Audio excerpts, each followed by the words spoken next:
Which God is the real God? That's what we started to investigate.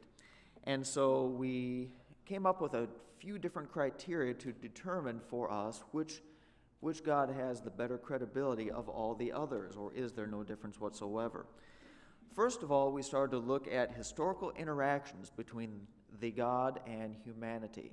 If God really did create the world that we live in, and He created people, and He made everything that we see, we would kind of expect that God to leave some kind of evidence as far as human interaction.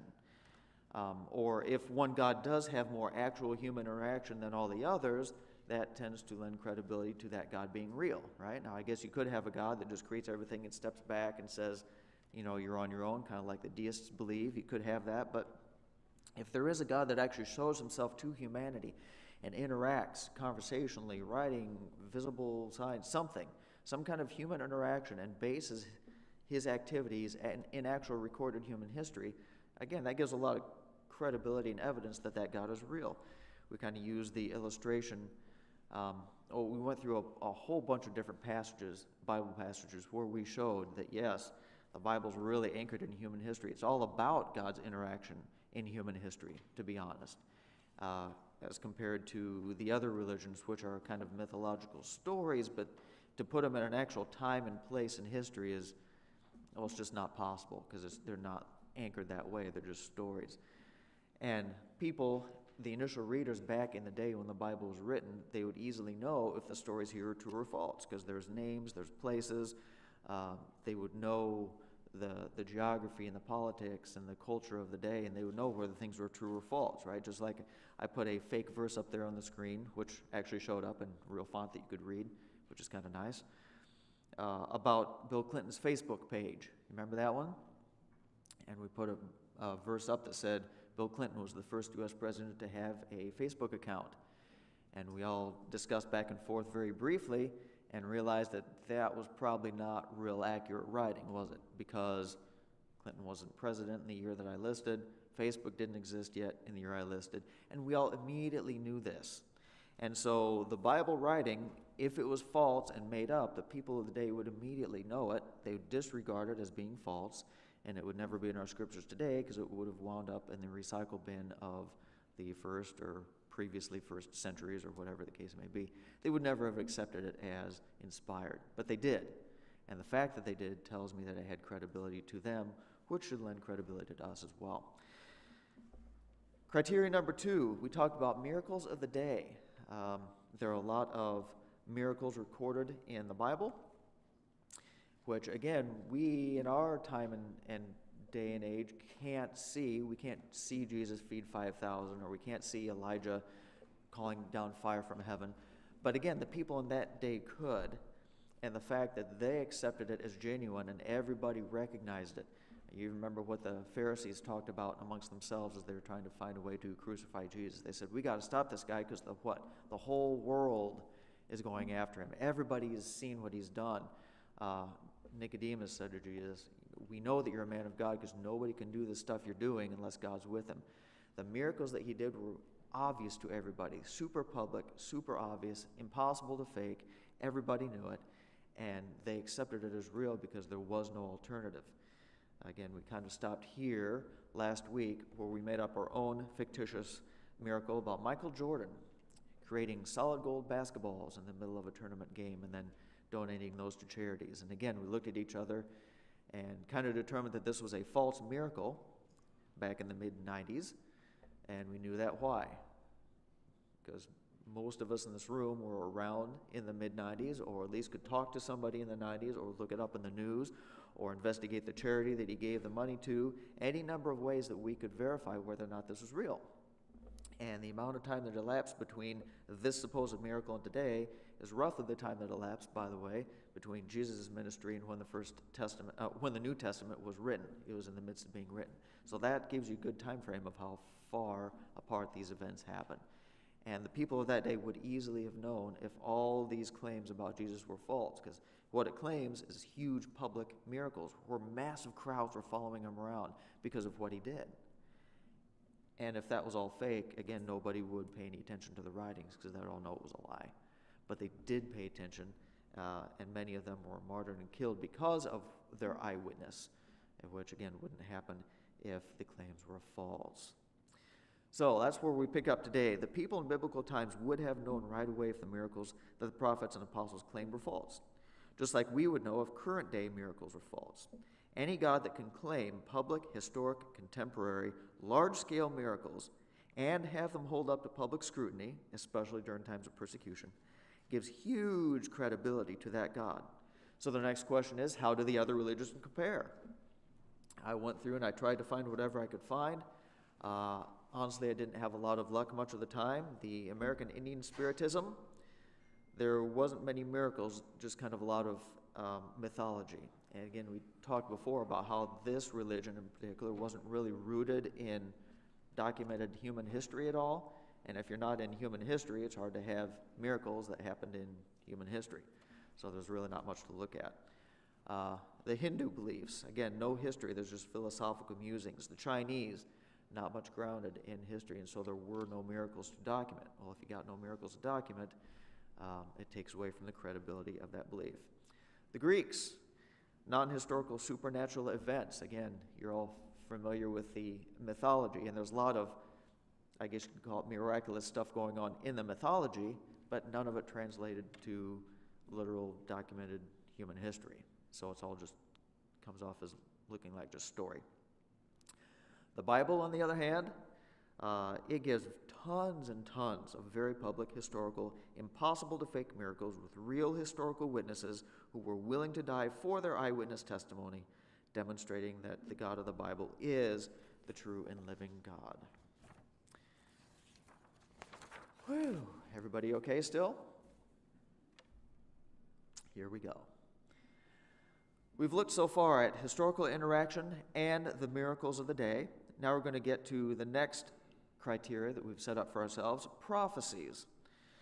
Now, the idea behind the prophecies is pretty similar to that of miracles. To demonstrate that a particular message is of divine origin, not merely human imagination. People alone cannot predict the future. Only a supernatural being can, right? Everybody's okay with that? If people could predict the future, we would not have a lottery system, would we?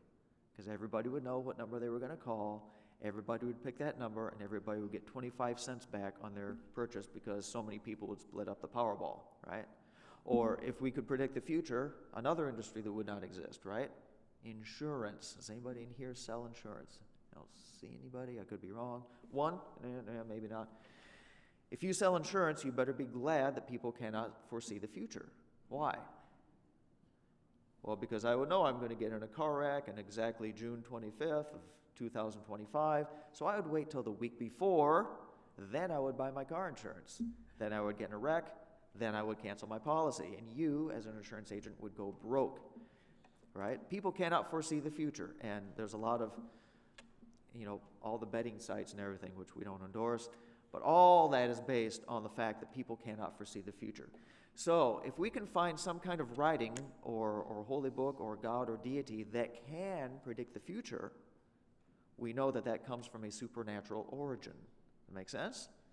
On the other hand, if somebody claims to predict the future and their predictions come wrong, that tells me that they're probably not of divine origin. The true God should be able to make predictions with 100% accuracy. One mistake means that either the God is A, false, or B, 100% incompetent. And frankly, who wants to worship an incompetent God anyway? So how do the various religions' prophecies compare? We're going to do just a little bit more reading here from different sources of the religions. It won't be nearly as long as a couple weeks ago. I had a couple people tell me they got lost in all the reading, which I understand, but we wanted to do that so you can compare the quality of the different writings. But this is not as long. Start with the American Indian, and again, I'm not mocking these religions, I'm just comparing the quality of the writing and the content and the belief system that we're presented with. Here's the first one. When Black Elk was 9 years old, he had yet to see his first Wahishu, or white man. I hope I got that word right. There were still vast herds of buffalo, and the Indian way of life, Black Elk believed, would last forever. That year, in 1872, keep that date in mind, he had a vision in which he traveled 4 ascents with his people which he understood to be the 4 generations that he would know, that he would experience and live through. By the way, 1872, it says here he had yet to see his first white man. I'm not sure quite where this guy lived, but 1872 was about 10 years after the Civil War, so white man was definitely around. And stories of the trouble and conflict between the white people and the American Indian, the Native American, would have been widely circulated. So how much of this is predicted and how much is actual current or past events makes me wonder a little bit. At the first ascent, which stands for the first generation he's writing about, the people camped in a circle. At the center of the circle stood the holy tree, which apparently symbolizes the strength of the Indian nation. Native American nation, sorry. But when they camped at the second ascent, Black Elk saw that the leaves were falling from the sacred tree. At the camp of the third ascent, he saw the black road of conflict before them. He saw, too, that the nation's hoop was broken. I'm guessing that means the community or the way of life of his people.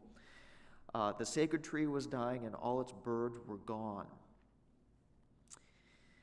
There he saw that all of the animals and fowls that were the people ran here and there, for each one seemed to have his own little vision that he followed and his own rules. And over all the universe I could hear the winds at war like wild beasts fighting. It was dark and terrible about me, for all the winds of the world were fighting.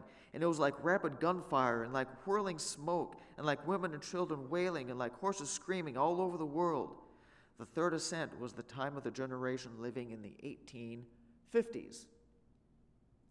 Was he correct in this? Did great conflict come to the American Indian nations and war and devastation? Yes. Was this an accurate prophecy? Check the dates. It's not prophecy. He gave this in 1872. He's predicting what has already happened back in the 50s, which is when the conflict started. So far we haven't seen any prediction yet. He's accurate, but he's just telling, yesterday's news. Continuing on, at the fourth ascent, which is the final one, a voice said, "Behold this day, for it is yours to make. And now you shall stand upon the center of the earth to see." Then Black Elk stood in the highest mountain of them all, and round about beneath me was the whole hoop of the world. And while I stood there, I saw more than I can tell, and I understood more than I saw, for I was seeing in a sacred manner all the shapes of all living things in the Spirit, and the shape of all shapes as they must live together like one being. And I saw the sacred hoop of my people was one of many hoops that made one circle, wide as daylight and starlight. And in the center grew one mighty flowering tree to shelter all the children of one mother and one father. And I saw that it was holy. What is he predicting for his generation and or the next generation? I mean, it sounds like we have to, I don't have any extra kind of legend or key, but it sounds like he's talking about reunification and success, either by unifying all of the Native American tribes or possibly even unifying and harmonizing with the white man, and everybody learns to get along and things are fine and great. All this comes from, you see the website address there. I copied all this out of there. I'm not making this up.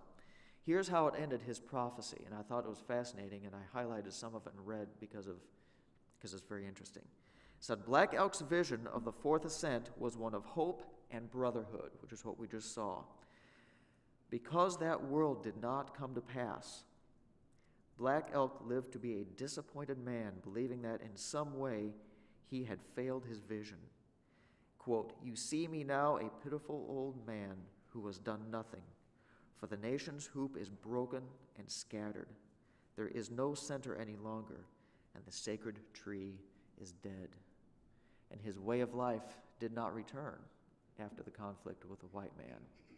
And his nations did not rally and reunify, and their way of life did not come back. And something happened with his vision. Well, his first three ascents were accurate, although historical, not prophetic. His fourth one, which was prophetic, sadly did not come to pass. And I wonder what happened in that vision. I'm not sure. But one thing I'm fairly sure of is that a supreme deity probably did not deliver it. And while I'm not going to comment one way or the other on the plight of the Native American and all that kind of stuff, that's politics we're not here to discuss. The point is that his vision was not coming true, and the Great Spirit didn't deliver a very good prophetic message on this day. Something happened, and now I don't have much confidence in those revelations. How about the next one? This is a fun one, the Hindu. Boy, that showed up fairly well.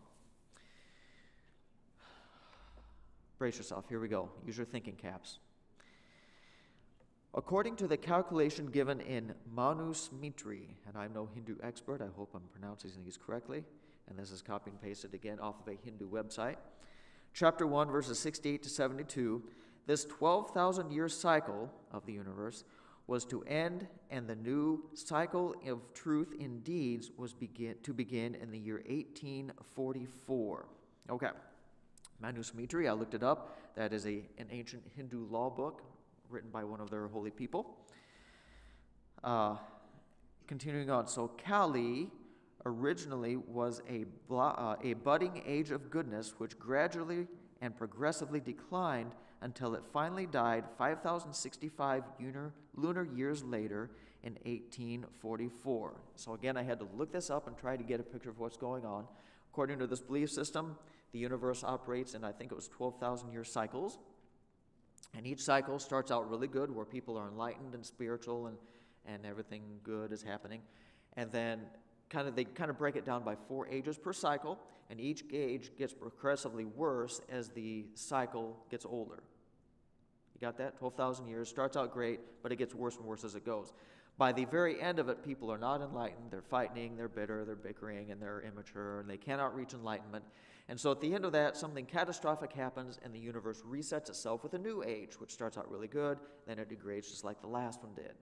So they said the current age, the current cycle, which they call Kali Yuga, or Yuga, was to come to an end in the year 1844, according to their to their law book, to their holy book. The year, and there's a great big number there, of the Hindu calendar corresponds to the year 1844, the Christian calendar. This prophecy says that Kali Yuga, the end of the previous cycle, will end in the year 1844. It also promises that by the end of the age, there will appear a manifestation of God who will inaugurate a new Krit Yuga, or a new age of deeds. So at the end of the cycle, can we call it a Messiah, a Savior, an appointed guy, an enlightened guy, will show up, and he will end the previous age, and he will usher in the new age and the new cycle where everyone will become enlightened. Now, what I like about this prophecy, and why I included this one, this was the best one I could find, because it was the only one I could really come up with that had some kind of detail or something concrete to go by. And in this case, that is what? The year 1844. So we have something to go by. Good. Thumbs up. Yay. Okay. So all we have to do is go back to 1844 and see if something big happened. Right? Did we usher in a new age of enlightenment where people are at peace and they're unified and they're happy and spiritual and all that kind of thing since 1844? And since it's such a long time period and an age, we today, which are only 150, 160 years removed, should still be basking in the glow of this rejuvenation, and the world should be getting along quite nicely. Okay, continuing on. On May 23rd, 1844, this great and long-standing prophecy was fulfilled when the Bab, and I had to look that up, the Bab is the title of a leader in Hindu who claimed to be the new leader. He was the guy, and how he got that name, I don't know, but that's his title, okay? It was fulfilled when he announced to his first disciple that he was the long-awaited promised one. Right on cue, he shows up and says, "Here I am the guy." In parentheses and italics here, there was also a footnote to his arrival. It says the Bab was a self-proclaimed anointed one who unfortunately was killed by the Iranian army a few years later. As far as we can tell, there has been no discernible rebirth of humanity or the universe. So a guy showed up, he claimed to be that guy, and he said, "I'm ushering in a new system and a new world order, and everything will be great now." Unfortunately, he was actually the Iranian army, yes, set him up. They didn't like his teachings, the Muslims, and these guys did not get along. The Iranian or Persian army at that time captured him and put him in front of a firing squad, and that was the end of the Bab. Again, not to mock the belief system, but to draw a contrast. How much good did the Bab do? And did he rejuvenate the world? Are we in a better place today? I think even a brief look at the news cycles today say that we are not. We are still in a mess. So I'm not sure how much good the Hindu Bab did. How about the Chinese system? I'm going to have to read this. I forgot to reprint it. Sorry. Interpreter's comment here before we begin the actual prophecy. As Chinese history has developed, democratic and political systems took the place of the royal system. Right? In other words, they had the emperor before, and then the communist system took over. Then people suffered from warlords and the Japanese invasion, as well as the Chinese Communist Party's inhuman governing and destruction of traditional culture and the moral standards of heaven and earth, superior, parents, teacher, all that stuff. Talking about disorder, it may also hint that the poem sentences in the last part are out of sequence, and this is what I wanted to hit at.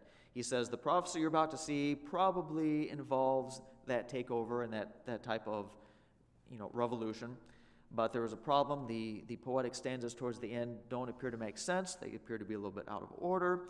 And so, it says, in the following, the interpreter tries to rectify this and rearrange them in the right order. In other words, as they're written, they don't make sense. So the interpreter flipped them around so that they would make actual sense. Now, already to me, that sets off a few red flags. If it doesn't make sense as written, we might have a problem. I see a lot of dull faces out there. I know this is a lot of reading, unfamiliar stuff, but you understand why we're going through this? Before you can read a beautifully inspiring novel, you have to learn your grammar and your alphabet. Before you can ride a bike, you have to learn to balance and pedal. And before you can learn to discern which is the truth, you have to examine several different pieces. We're going through this quick. Stick with me, okay? Here's the Chinese. Help me interpret this. You can do it. Yeah, it didn't all print again. I'm sorry. So I'll just read it to you. We're good. It says, quote, and here's what's written. The new king in the majesty court is someone, quote, stepping out of, quote, grass, quote, field, parenthesis, like Mr. Huang. You got it? You know what's coming up now? I see puzzled looks. People going, what? Here's the interpreter's comments. He says, the word stepping, grass, and field put together in the Chinese make the word huang, meaning yellow. Now, probably what this means is it refers to the fact that a yellow-skinned ordinary person was to be picked as president, again, possibly referring to the communist takeover where a non-royal starts to lead. Everybody good? What do you think of the prophecy? You're deep in thought, aren't you? Yeah, I can tell. Pretty accurate, huh? Maybe a little vague and contrived, maybe? There's no dates, there's no names, there's no specific event, just huangs and yellows and fields kind of coming together, and we're piecing it together to make it say what we want. That's kind of the feeling I get. But let's continue. Next stanza. The four seas are conquered, and the nation is supposed to enjoy 200 years of peaceful fun. Heaven, alas, says no. And not worth mentioning chicken on, quote, fire while 100 years gone.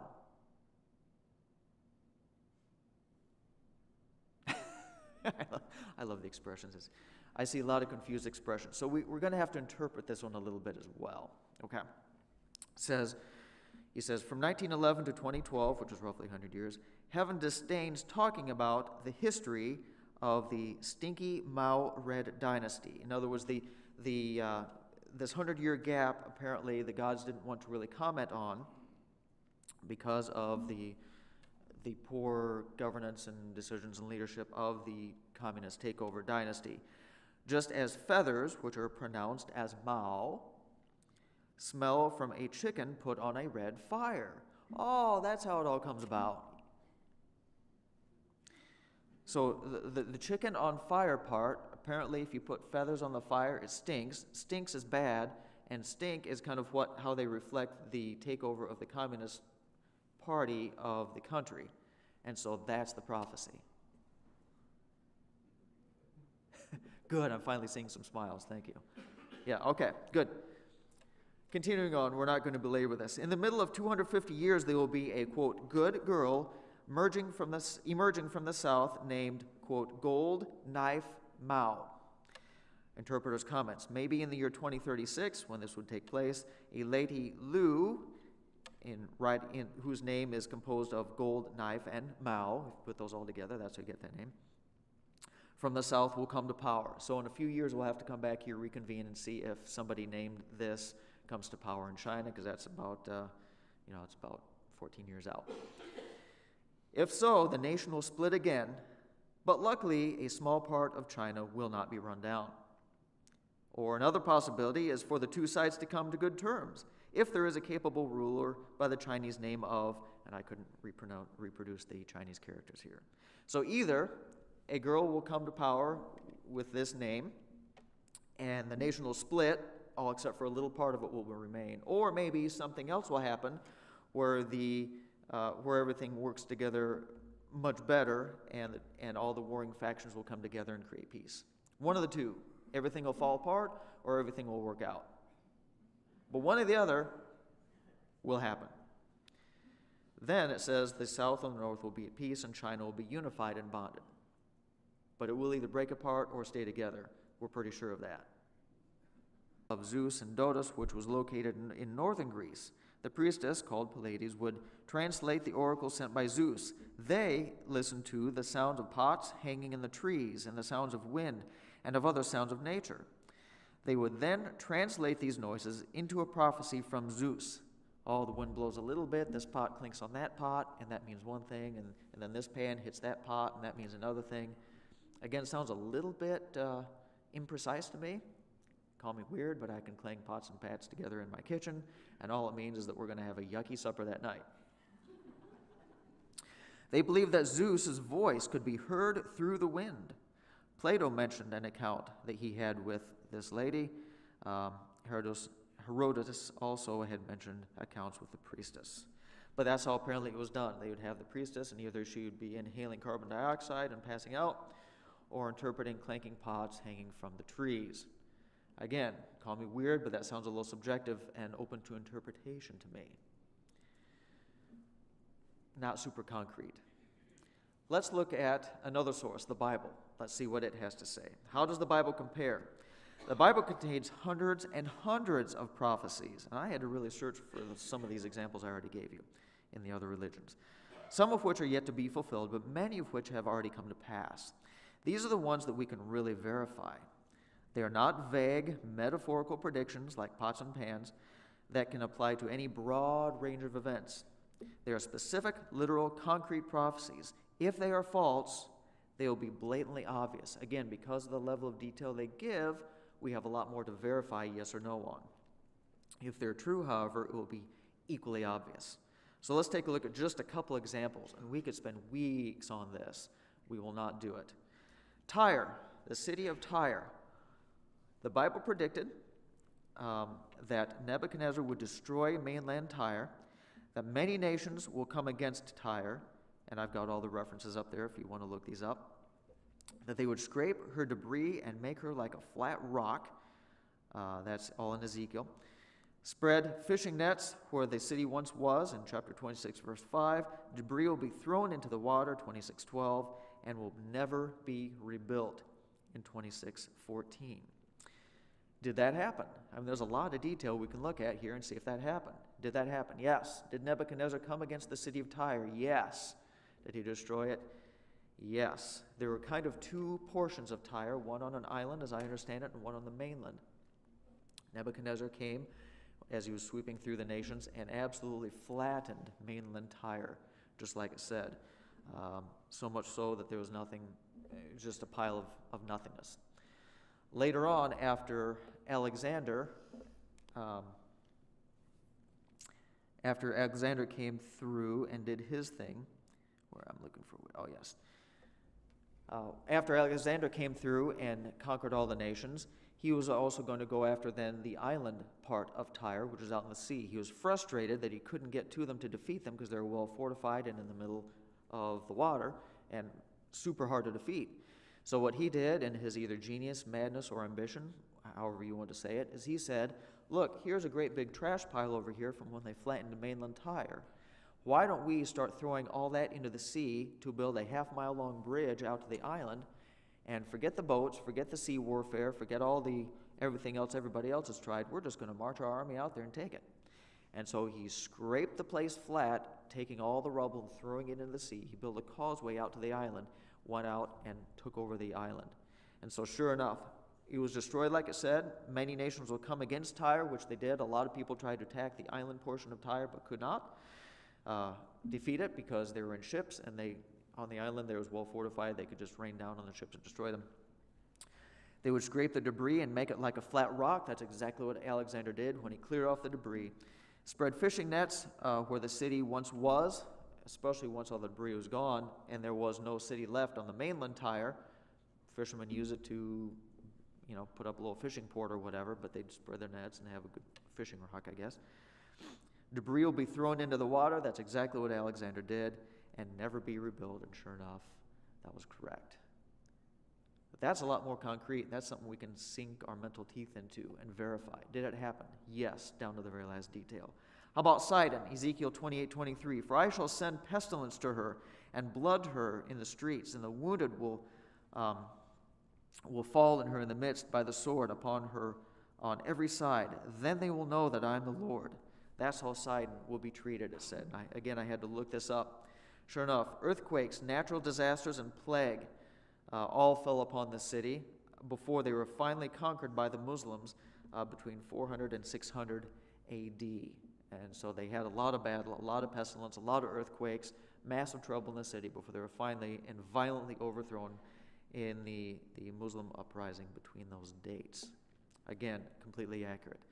How about Gaza, Ashkelon? You'll recognize that as the Philistine cities of the Bible. Amos chapter 1, verse 8. I'll also cut off the inhabitants from Ashdod, and him who holds the scepter from Ashkelon. I will even unleash my power upon Ekron, upon the remnant of the remnant of the Philistines will perish. In other words, I will bring disaster on these people, and there will be none of them left. The Philistines will be gone, perish, never to return, says the Lord God. Have you ever heard of any more Philistines throughout history? Could you go meet a Philistine today?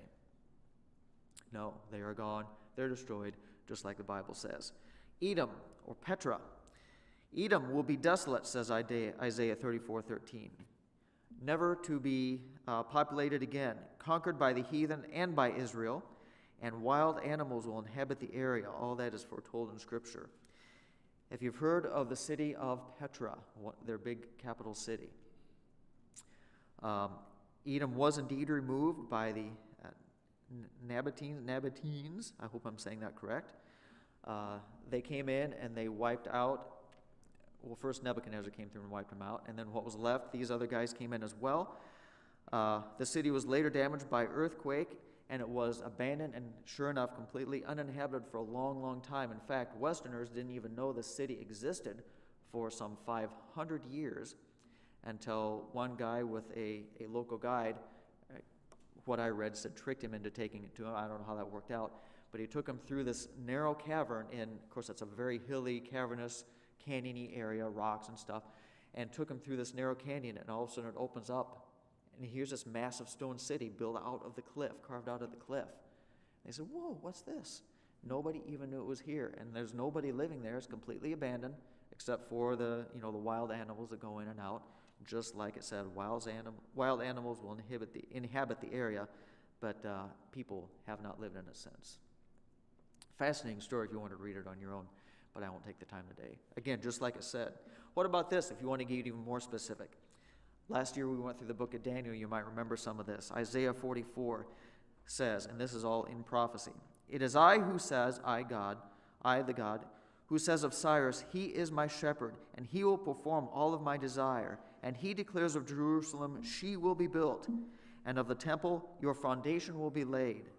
Thus says the Lord to Cyrus, his anointed, whom I have taken by the right hand, to subdue nations before him, and to loose the loins of kings, to open up doors before him, so that his gates will not be shut.